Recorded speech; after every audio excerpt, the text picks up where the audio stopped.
రెండు విడతలుగా అభ్యర్థుల్ని ప్రకటించి ఎన్నికల ప్రచార సంగ్రామంలోకి దిగిన టీడీపీ అధినేత చంద్రబాబు మరింత ఎలక్షన్ మిషన్ 2019 పేరుతో ప్రజల్లోకి వెళుతున్నారు.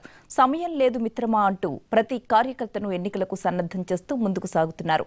ఇవాళ 3 జిల్లాల్లో పర్యటనలు ఉండడంతో స్థానిక పార్టీ శ్రేణులు అన్ని ఏర్పాట్లు పూర్తి చేశాయి. మరో 3 వారాల్లో జరుగుతూ ఉండడంతో ప్రచారంలో స్పీడ్ పెంచిన చంద్రబాబు జిల్లాలో సుడిగాలి పర్యటనలు చేస్తున్నారు. ఎన్నికల ధర్మయుద్ధంలో టీడీపీదే విజయమని ధీమా వ్యక్తం చేస్తున్న ఏపీ సీఎం కార్యకర్తలను పార్టీ శ్రేణుల్లో సమరోత్సాహం నింపుతూ ముందుకు సాగుతున్నారు.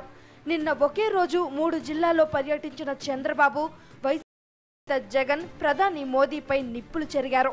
టీడీపీ చేసిన అభివృద్ధిని ప్రస్తావిస్తూనే విపక్షంపై చెలరేగిపోయారు. ఇలాంటి తప్పుడు పార్టీలకు ఓటేస్తే మన ఇంట్లో కూడా మనం సరిగా ఉండలేము. మొన్న చూశారు బీహారీ, ఆయన కూడా వచ్చాడు, ఈయనకు తోడు. ఈయనుంటే ఆయన ఇంకొక ఆయన బీహార్ నుంచి వచ్చి ఫామ్ 7 ఇచ్చాడు అందరికీ.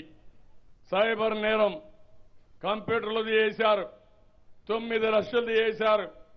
ఇప్పుడు అందరినీ వదిలిపెట్టద్దండి, జైలుకు పోయే వరకు వదిలిపెట్టకుండా పట్టుబడే బాధ్యత నా కుటుంబ సభ్యులది. అది జయప్రదం చేసే బాధ్యత నాదని మరొకసారి తెలియజేస్తున్నా. ఎంత దుర్మార్గం తమ్ముళ్ళు.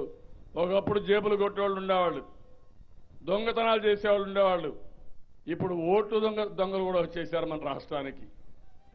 తెల్లవారితో చూడాలి మీ ఓటు ఉందా లేదా అని, మధ్యాహ్నం చూసుకోవాలి, రాత్రి పడుకున్నప్పుడు మళ్ళా చూసుకోవాలి.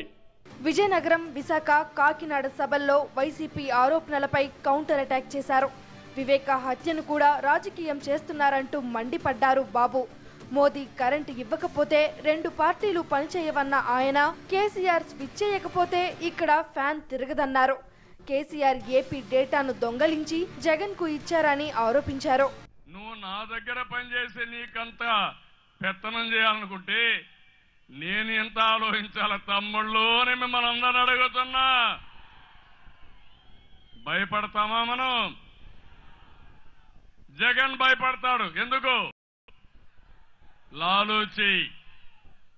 మొన్న చూశారు హిందూజా, 100 ఎకరాలు భూమి, ఆయనకు పర్మిషన్ కావాలి, లాలూచి పడ్డారు. 11 ఎకరాల భూమి జగన్కి ఇవ్వాలి వాటా కింద. పైన మీరు చూస్తే ఆ 11 ఎకరాలకు డబ్బులు ఆయనే ఇస్తాడు.